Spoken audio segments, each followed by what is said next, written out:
kabayo. Huwag kayong maingay. Ang Baby Edgar ko ay nagsusulat. So ito po yung kanyang Ayan. manubilang. Hindi mga idol. makahiram ng So, ayan, yung mga cellphone, idol, kaya focus po niya kinuha na lang niya kapag yung mayroong kanyang nahuli mga tayong lugar. books. Yan, mga paahon po yan. Ito yung preno, ito yung silinyador. Ang takbo nga pala nito mga idol ay 70 kph, yan 70 km per hour. Ayan, meron na din siyang wiper.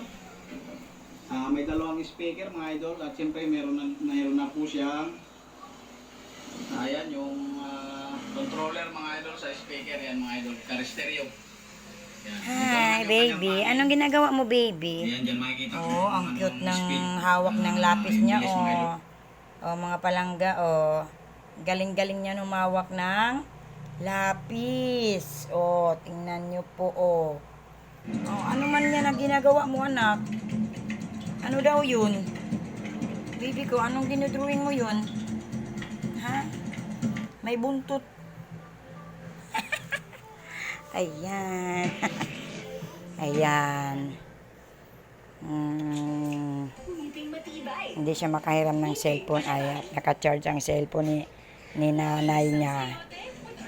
Kaya, magsulat-sulat na lang daw siya.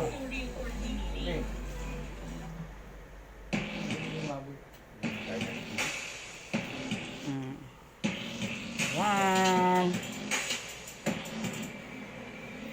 Oh, nakadapa na naman yan. Oh, nakadapa na, oh. Ayan ang Baby Edgar namin.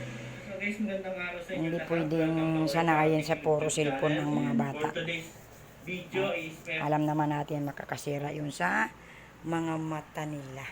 video na to guys. Ano? Ano, Baby Edgar? Sobrang kinis. And Okay, ayun ang kanyang drawing, thank guys. you. Ayun, Thank you, ito yung anak. kanyang taillight. Hela. Very rare na rin niya yun. Ayan. And then naman yung kanyang Yan na lang hagdanan. po, mga palangga. Step. Maraming salamat. Niya. And ayan, may stoplight rin siya dyan.